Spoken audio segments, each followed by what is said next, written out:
Hello नमस्कार दोस्तों, स्वागत है आप सभी का हमारे YouTube के अपने चैनल आदर्श ज्ञान पर। कैसे हैं? आशा करते हैं अच्छे होंगे।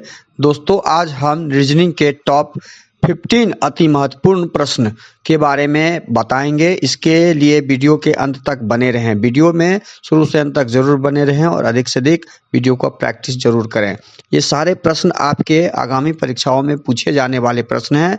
जो परीक्षाएं हैं UP police, railway, SSC, CGL, MTS, CGL, CHSL, CPO, GD, SBI, ALP, IBPS, दरोगा, डीआरडीओ, जीडी, अन्य जितने भी पुलिस स्टेट संबंधित हैं सारे एग्जाम में पूछे जाते हैं। ये प्रश्न देखिए किस प्रकार के पूछे जाते हैं। ये आपके डायग्राम इनके बनाने होते हैं। जैसे खिलाड़ी, क्रिकेटर, बल्लेबाज दिया हुआ है तो इस तीनों का डायग्राम, इसी चारों ऑप्शन में से कोई एक डायग्राम होगा जिसको हमें बनाना होता है प्रश्न में और उसे सॉल्व करना होता है। देखिए क्वेश्चन नंबर 2 में भी वही है कि 100 को 121 के साथ संबंध स्थापित करते हुए 144 का इंट्रोगेटिव मार्क के साथ हमें संबंध निकालना है और इंट्रोगेटिव मार्क का आंसर ढूंढना है। उसी प्रकार पोशाक को दर्जी से संबंधित करते हुए हमें प्रश्नवाचक चिन्ह के स्थान पे बढ़ई के साथ क्या संबंध होगा वो शब्द ढूंढना है। इस प्रकार आज क्वेश्चन टॉप अति महत्वपूर्ण 15 प्रश्न होंगे। वीडियो शुरू से अंत तक जरूर देखिएगा। वीडियो अच्छा लगे तो लाइक कर दीजिएगा। चैनल पे नए आए हैं तो सब्सक्राइब कर लीजिए और कृपया करके दोस्तों को शेयर, बेल आइकन को ऑल सेट पे डालना मत भूलिएगा। अब आते हैं सीधा प्रश्न पे। क्वेश्चन नंबर 1 है आपके सामने में। देखिए क्वेश्चन नंबर 1 में है पोशाक दर्जी का संबंध स्थापित करते हुए, पोशाक का दर्जी के साथ क्या संबंध है वो स्थापित करते हुए हमें प्रश्नवाचक चिन्ह का बढ़ई के साथ क्या संबंध है वो ज्ञात करनी है। तो वो ज्ञात करने के लिए पोशाक के बारे में हम लोग जानते हैं कि दर्जी पोशाक का निर्माण करता है। दर्जी क्या करता है? पोशाक का निर्माण करता है। इसके साथ यही पैटर्न और संबंध है यहाँ पे। तो बढ़ई क्या करता है? लकड़ी का काम करता है। बहुत आदमी लकड़ी लगाते हैं, बहुत विद्यार्थी, बहुत दोस्तों देखिए लकड़ी आप लोग जरूर पहले फर्स्ट आंसर आपका दिमाग में आया होगा, लेकिन ये लकड़ी का काम बढ़ई तो करता है, लेकिन बढ़ई का जैसे पोशाक कपड़े का काम करता है दर्जी, नहीं पोशाक बनाने का, उसी प्रकार फर्नीचर बनाने का काम करता है बढ़ई। तो हमारा सही आंसर हो जाएगा ऑप्शन 2 क्वेश्चन नंबर 1 का। अगला प्रश्न है क्वेश्चन नंबर 2। 100 को 121 के साथ संबंध स्थापित करते हुए 144 का संबंध स्थापित कर हमें प्रश्नवाचक चिन्ह का क्या आंसर आएगा वो ढूंढना है। अब देखिए 100 में यदि हम 21 जोड़ते हैं तो 121 हो जाता है। क्या 100 में 100 जोड़ते हैं तो हमारा 121 हो जाता है। क्या 144 में यदि हम 21 जोड़े तो हमारा आंसर आएगा? नहीं आएगा, हमारा आंसर ये नहीं आएगा। तो ये फर्स्ट टाइम जो आपके दिमाग में एग्जाम में आएगा वो पैटर्न यहाँ पे वर्क नहीं किया। अब दूसरा पैटर्न देखते हैं। दूसरा पैटर्न क्या है कि 100 क्या है? 110 का वर्ग है। 10 का वर्ग बन करके 100 बनाया गया और अगली 111 संख्या इसी 10 के वर्ग में एक जोड़ के बनाया गया है, जो 10 में एक जोड़ के बनाया गया। 11 का स्क्वायर और 11 का स्क्वायर 121 होता है।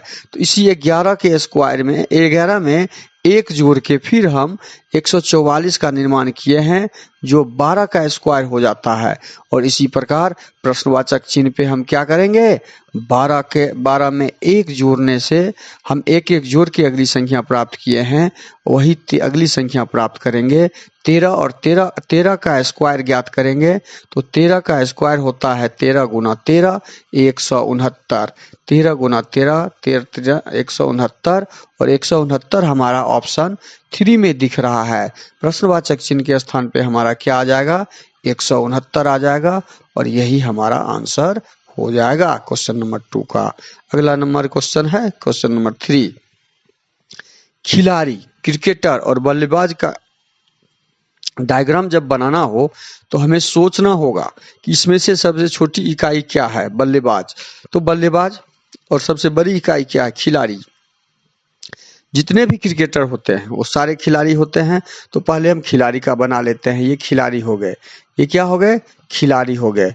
खिलाड़ी हो गए, और जितने भी क्रिकेटर होते हैं, क्रिकेटर खिलाड़ी के अंदर आएंगे तो ये क्रिकेटर हो गए, ये हम क्रिकेटर का बना दिया, हमने क्रिकेटर का भी बना दिया। अब क्रिकेटर जो भी होते हैं, क्रिकेटर में ही न बल्लेबाज होता है, तो क्रिकेटर के अंदर बल्लेबाज का हम डायग्राम बनाएंगे। क्रिकेटर के अंदर जो एक डायग्राम बनेगा ये बल्लेबाज का बनेगा और बल्लेबाज का बन गया। ये डायग्राम हम इस प्रकार से इस शब्दों का बनाएंगे और ये शब्द का जब डायग्राम बना लेंगे तो हम ऑप्शन में ढूंढेंगे, ए में नहीं है, बी में नहीं है, सी में हमारा है, तो हमारा आंसर सी हो जाएगा। डी में भी इस प्रकार की आकृति नहीं है, तो इस वेन डायग्राम इसका हमारा ऑप्शन सी सही आंसर हो जाएगा। अगला प्रश्न है क्वेश्चन नंबर 4। क्वेश्चन नंबर 4 में देखिए क्या दिया है कि क्वेश्चन नंबर 4 को जब सॉल्व किया गया और प्रश्नवाचक चिन्ह ज्ञात कर किया जाएगा तो क्या आएगा। अब देखते हैं, एक को क्या किया है कि 0 हो गया, एक को -1 किया है, 0 से 3 आने के लिए क्या किया है, +3 किया, इसमें 3 से फिर 2 आने के लिए क्या हुआ है, -1 हुआ है, फिर 2 से 5 आने के लिए क्या हुआ है, फिर +3 हुआ है। हमने पैटर्न ढूंढ लिया, 5 से 4 आने के लिए क्या हुआ है, -1 हुआ है। तो हमने पैटर्न जब ढूंढ लिया तो 4 से प्रश्नवाचक चिन्ह पे आने के लिए +3 वाला संख्या हमें ज्ञात करना होगा। पैटर्न क्या था, -1 +3, -1 +3 पैटर्न हमने ढूंढा, -1 +3, -1 +3, -1 +3 का +3 जब करेंगे किसमें, 4 में 3 जोड़ेंगे तो हमारा अगली संख्या हमारी क्या आएगी, 7 आएगी, जो हमारा आंसर होगा। और आंसर हमारा ऑप्शन डी में दिख रहा है, तो ऑप्शन डी हमारा सही होगा। क्वेश्चन नंबर 4 का पैटर्न ढूंढ के हम ऐसे सीरीज ज्ञात करते हैं। अगली संख्या है अगला प्रश्न क्वेश्चन नंबर 5। क्वेश्चन नंबर 5 में क्या दिया है, ये जो दिया हुआ है सीरीज में प्रश्नवाचक चिन्ह के स्थान पे क्या आएगा वो ज्ञात करना है। अब देखिए सीरीज में क्या है, ए को जी में कन्वर्ट किया, तो ए 1 नंबर पे होता है, जी में कितना जोड़ेंगे, 6 जोड़ेंगे, 6 प्लस करेंगे, 6 प्लस जी में से फिर एम कन्वर्ट हुआ, जी में भी 6 प्लस हुआ है, 7 में 6 जोड़े तो 13 हो गया। तो 13 में जब कितना जोड़े, ये 26 हो गया। 13 को पहले यहाँ प्रश्नवाचक चिन्ह में 6 जोड़ने से हम लाना होंगे, 13 6 19, 19 का मतलब है एस, 19 का मतलब एस होगा। यहाँ पे पहली लेटर एस आएगा प्रश्नवाचक चिन्ह के स्थान पे। अब दूसरा पैटर्न ढूंढते हैं। अच्छा, एस के जगह पे हम एस में यदि 6 जोड़ते हैं तो एस 19 होता है, 1925 हो गया, वाई यहाँ पे 25 हो गया, ठीक है। यहाँ भी +6 का पैटर्न है। अब अगला देखते हैं कि जेड के साथ क्या संबंध है। जेड के साथ संबंध निकालने के लिए जेड को क्या किया है, टी में कन्वर्ट किया। इस जेड को टी में कन्वर्ट किया है, तो टी में कन्वर्ट किया, जेड होता है 26 नंबर और 26 में से 6 घटाया गया, 26 में 6 घटा तो 20 हो गया, 26 में 6 घटा तो 20 हो गया। T20 पे होता है, T20 जेड 26 और एम 14 होता है, एम क्या होता है 14। अब 20 में से फिर हम 6 घटाएंगे, 20 में से 6 घटाएंगे तो हमारा 14 हो जाएगा, -6। तो हमने क्या पाया पैटर्न कि पहली अक्षर +6 का पैटर्न लगा हुआ है और दूसरा -6 का लगा हुआ है। तो अब 14 में से हम -6 करेंगे तो क्या आ जाएगा, 14 में से 6 गया तो 8 हो जाएगा और 8 होता है कहाँ पर, एच पर। तो हमारा आंसर SH हो जाएगा, जो निकल चुका है SH, और SH ऑप्शन सी में है, ऑप्शन सी हमारा सही हो जाएगा। इस प्रकार इसमें जो पैटर्न लगा हुआ था +6 -6 +6 -6 का पैटर्न लगा हुआ था।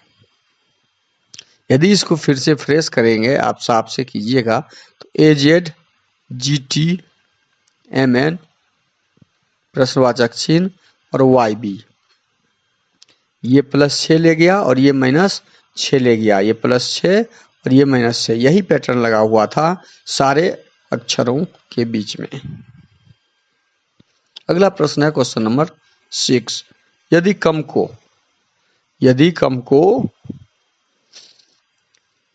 को क्या लिख दिया है, ये कम को क्रम केवल चेंज कर दिया, ई को पहले कर दिया, एम को उसके बाद कर दिया, क्रम केवल फर्स्ट सेकेंड चेंज हो गया है, ओ को सी को लास्ट कर दिया। बस ट्रेन में भी वही कर देंगे, हम ट्रेन में भी वही कर देंगे, TRAIN, एन को शुरू में, आई को उसके बाद, ए को उसके, आर को उसके बाद, टी को उसके बाद, जो हमारा ऑप्शन सी में दिख रहा है। तो इस प्रश्न का सही आंसर ऑप्शन सी हो जाएगा। अगला प्रश्न है क्वेश्चन नंबर 7। सभी कौवे पक्षी हैं। इस प्रकार के प्रश्न आपके एग्जाम में बहुत पूछे जाते हैं। तो सभी कौवे पक्षी हैं। पहले हम क्या करेंगे, सभी वाले जितने भी हैं उसका डायग्राम बनाएंगे। ये पक्षी हो गया, ये पक्षी का हम डायग्राम बना लिया। और सभी पक्षी क्या हैं, कौवे हैं। तो सभी पक्षी जो भी हैं कौवे हैं, कौवा बीच में आ जाएगा, कौवा, सभी कौवा पक्षी है। कौवा से जितना भी कौवा है सब पक्षी के अंदर आ गया। सभी जैसे होगा वो उसके अंदर डायग्राम बनेगा। सभी मोर कौवे हैं। अब देखिए क्या है, सभी मोर, जितने भी मोर हैं वो कौवे हैं। तो कौवे के अंदर मोर का डायग्राम बनेगा। अब जो हम डायग्राम बनाएंगे कौवे के अंदर डायग्राम बनेगा। ये आपका कौवा का डायग्राम बना और इसके अंदर बन जाएगा मोर का डायग्राम। ये मोर हो गया और ये कौवा हो गया। ये डायग्राम हमारा बनेगा। अब इस डायग्राम में निष्कर्षण 1 को पढ़ना है। देखिए निष्कर्षण 1 में दिया है सभी मोर पक्षी हैं। जितने भी मोर हैं वो सारे पक्षी हैं। तो इस डायग्राम को हम ऐसे करेंगे, हम जो दिया हुआ है उसको और जिसको पाना है उसकी तरफ जाएंगे। तो अंदर से बाहर की तरफ आए तो पक्षी की तरफ आए हम। ये लाइन पक्षी वाला है, ये पक्षी का है। ये डायग्राम जो हमारा है पक्षी का है। तो सभी मोर पक्षी हैं, सही में वास्तव में है कि सभी मोर क्या है, पक्षी हैं। तो ये सेंटेंस हमारा निष्कर्ष सही है। अब दूसरा निष्कर्षण है, निष्कर्ष सभी पक्षी मोर हैं। सभी पक्षी बाहर से अंदर की ओर आए हैं। तो ये प्रश्न बाहर से अंदर संभव है। बाहर जितने भी हैं तो वो सारा व्यापक रूप हुआ, वो चीज मोर के अंदर हो सकता है नहीं।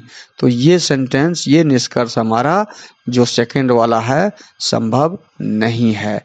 तो हम निष्कर्ष भी ज्ञात कर लिए। अब हमें ऑप्शन ढूंढना है कि हमारा केवल एक नंबर निष्कर्ष सही निकला। तो केवल निष्कर्ष 1 निकलता है, ऑप्शन 3 में है। ऑप्शन 1, ऑप्शन 2, ऑप्शन 4 नहीं होगा। तो इस प्रश्न का सही आंसर ऑप्शन 3 होगा। अब इसको फिर से एक बार समझिए। ये यदि पक्षी है मान लीजिए, तो पक्षी के अंदर है कौवा है, सभी कौवा पक्षी है। ये कौवा हो गया और कौवा सभी प्रश्न के अनुसार सभी मोर कौवे हैं, ये मोर हो गया। तो इसका मतलब हुआ जितना भी चीज है अंदर में ये सारे पक्षी हैं। कौवा भी पक्षी है और मोर भी पक्षी है, लेकिन पक्षी कौवा नहीं हो सकता और कौवा इस डायग्राम के अनुसार मोर नहीं हो सकता। इस डायग्राम के अनुसार हमें ये निष्कर्ष निकलता है। तो हमने निष्कर्ष निकाल के ऑप्शन सही ढूंढ लिया। अब अगला प्रश्न है क्वेश्चन नंबर 8। कुछ समीकरण एक विशेष प्रणाली के आधार पर हल किए गए हैं, उसी आधार पर अनुत्तरित समीकरण का सही उत्तर ज्ञात कीजिए। अब देखिए सही उत्तर क्या होगा। 678 को क्या किया गया है कि 366 हो गया। 366 लाने के लिए मान लीजिए हम घटाते हैं 8 में से 6 गया 2, 7 में से 6 गया 1, 6 में से 3 गया 312 जोड़ते हैं, 312 घटाते हैं तो 366 आता है। उसी प्रकार 567 में 312 घटाने से क्या 255 आ रहा है। 5 6 में से गया 5, 255 आ रहा है। इसका मतलब है इसमें जो पैटर्न लगा हुआ है, इसमें पैटर्न लगा हुआ है दी गई संख्या में 312 घटाने से हमें प्रश्नवाचक चिन्ह का आंसर ज्ञात हो जाएगा। 946 में 312 यदि घटा देते हैं तो हमें जो घट के आएगा 4, 4 में से 1 गया 3, 9 में से 3 गया 634, जो ऑप्शन 4 में दिया हुआ है। तो प्रश्नवाचक चिन्ह के स्थान पे 634 हमारा आंसर आ जाएगा। इस प्रश्न का सही आंसर ऑप्शन 4 होगा। अगला प्रश्न है क्वेश्चन नंबर 9। क्वेश्चन नंबर 9 में है कौन सी उत्तर आकृति प्रश्न आकृति के प्रतिरूप को पूरा करती है। पहले तो इस आकृति को पूरा करने के लिए ये लाइन यहाँ पे जैसे बना हुआ है वैसे बनेगा, और इसमें देखिए ये दो जो चित्र दिया हुआ है नीचे की तरफ, ये हमारा ऊपर से अब ऐसे चित्र हो जाएगा। तो ऊपर से यहाँ पे ऑप्शन 4 में दिख रहा है, बाकी 3 में नहीं है, 2 में भी ऐसी आकृति नहीं है, 1 में भी नहीं है, ये कॉर्नर में होना चाहिए। यहाँ पे ये बीच में डाल दिया है, ये कॉर्नर में है। तो हमारा इस आकृति को पूर्ण करने वाली आकृति उत्तर ऑप्शन 4 होगा इसका। अगला प्रश्न है क्वेश्चन नंबर 10। क्वेश्चन नंबर 10 में दिया है 5 मित्र PQRST उत्तर की दिशा और मुख करके बैठा हुआ है। ये ऊपर की भाग हमेशा उत्तर होता है, ध्यान रखिएगा, उत्तर होता है। अब प्रश्न में दिया हुआ है S बैठा है T और Q के। S जो है देखिए यहाँ पे S बैठा हुआ है T और Q के, T और Q मान लीजिए यहाँ पे है, S बीच में बैठा हुआ है प्रश्न के अनुसार में, और Q है R के निकटतम बाईं ओर। Q जो है R के निकटतम बाईं ओर बैठा हुआ है। Q कहाँ पे बैठा हुआ है, R इधर यदि बैठा हुआ है तो R का बायां ये हो जाएगा, बाईं ओर Q बैठा हुआ है। अब है निकटतम बाईं ओर, P है T के निकटतम। P कहाँ पे बैठा हुआ है, P T के निकटतम बाईं ओर, T का निकटतम बाईं ये हो गया, और तब इसके अनुसार प्रश्न P यहाँ बैठा होगा, और बीच में कौन बैठा हुआ है प्रश्न हमें पूछना है। हमने सब 5 आदमी को बैठा दिया। देखिए 5 आदमी जब बैठ गया तो दोनों तरफ से हम काउंट करेंगे तो बीच में हमारा S बैठा हुआ दिखेगा। इधर से 2 आदमी बैठ गए, इधर से 2 आदमी, तो 2 2 4, 5वां बीच में बैठा हुआ है। तो इस प्रश्न का सही आंसर हो जाएगा ऑप्शन ए। प्रश्न में हमेशा समझिए, प्रश्न को बैठाते समय ये 2 तरीके से इसको हम लिख सकते थे। एक तो S बैठा है T और Q के बीच में, तो इसका एक डायग्राम ऐसा बनता, S तो बैठा हुआ है, T Q इधर भी हो सकता था, T इधर भी हो सकता था, लेकिन अगला सेंटेंस पढ़ने के बाद जो सेंटेंस इसको रिलेटेड करता वो उस डायग्राम को हम आगे लेके चलते। ये डायग्राम आगे नहीं चलेगा, इसलिए हमने इस डायग्राम का उपयोग किया। उत्तर हमारा ऑप्शन 1 निकला। अगला क्वेश्चन नंबर 11, दी गई आकृतियों में से उस उत्तर आकृति को चुनिए जिनमें प्रश्न आकृति निहित हो। अब देखिए ये आकृति किस डायग्राम में दिख रहा है। ये आकृति, ये लाइन तो यहाँ पे दिख रहा है, लेकिन ये लाइन इधर नहीं दिख रहा है, तो ये इसमें नहीं है। अब इसमें यहां पे दिख रहा है ये आकृति, तो ऑप्शन 2 में दिख रहा है, 3 में नहीं, 4 में नहीं। इस प्रश्न का सही आंसर ऑप्शन 2 हो जाएगा। अगला प्रश्न है क्वेश्चन नंबर 12, मिरर में प्रतिबिंब ढूंढना है। मिरर में प्रतिबिंब ढूंढने के लिए मिरर का लाइन जो है के अंदर जो लाइन बनेगा, ये लाइन दायां से बायां हो जाएगा। ये आकृति ऐसी बनेगी, तो ये आकृति ऑप्शन ए में,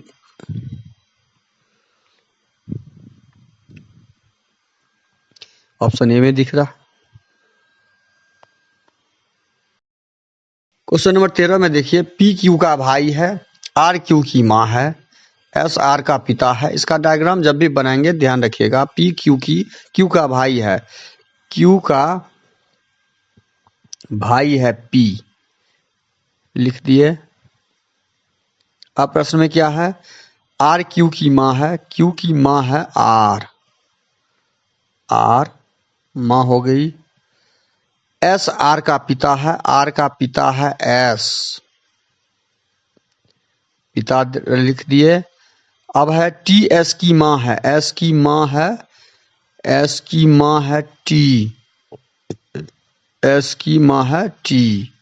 बताइए पी टी से किस प्रकार, ये इसका कौन है? ये परपोता हो गया। का आंसर क्या हो जाएगा? ये परपोता हो जाएगा। कैसे? भाई की माँ, माँ का पिता, पिता का माँ, परदादी हो जाएगी तो परपोता हो जाएगा। अगला प्रश्न है क्वेश्चन नंबर 14। एक व्यक्ति बिंदु ए से चलना शुरू करता है। इस प्रकार के प्रश्न को ध्यान रखिएगा, उसमें दिशा का ज्ञान होना जरूरी होता है। दिशा बहुत आसान है, ऊपर की हमेशा दिशा उत्तर होती है, नीचे दक्षिण होता है, दायां पूरब होता है, बायां पश्चिम होता है, बस इतना ज्ञात रखना। एक व्यक्ति बिंदु ए से चलना प्रारंभ करता है, बिंदु ए, ये बिंदु ए है और यहाँ से चलना प्रारंभ करता है और उत्तर की दिशा में पहले वो जाता है 3 किलोमीटर। 3 किलोमीटर गया, दाएं घूमता है, यहाँ से वह दायां घूमता है, तो 3 किलोमीटर जब उत्तर की तरफ जाएगा तो ऊपर की तरफ जाएगा। ऊपर हमने नीचे बना दिया है, ये डायग्राम बन जाएगा ऊपर की तरफ। 3 किलोमीटर ऊपर और दाहिना घूम गया, दाहिना फिर 3 किलोमीटर चला, 3 किलोमीटर चला, फिर दाहिना घूम गया, फिर दाहिना घूम गया, घूम जाता है और चलता है, तो दाहिना नीचे की तरफ आया। यह बताएं कि वह किस दिशा में है। दाहिना ये दक्षिण हो गया, देखिए यहाँ दाहिना नीचे है, नीचे जब भी आएगा वो दक्षिण की तरफ आ जाएगा अपने दिशा से। यहाँ से चलना प्रारंभ किया, वहां से वह पूरब की ओर लेकिन दक्षिण की तरफ जा रहा है, तो इस प्रश्न का सही आंसर ऑप्शन ए हो जाएगा। अगला प्रश्न है क्वेश्चन नंबर 15। वर्ष 2003 में कुछ महीनों के 31 दिन हैं। देखिए इस प्रश्न में इस तरह के प्रश्न कई बार पूछे गए हैं और आप लोग कंफ्यूज होते हैं, इसको आप बहुत आसानी से बनाइएगा। 2023 में कुल महीनों की संख्या कुल 31 महीनों के 31 दिन हैं। 28 दिन कितने महीनों में आते हैं? 28 दिन कितने महीनों में आते हैं?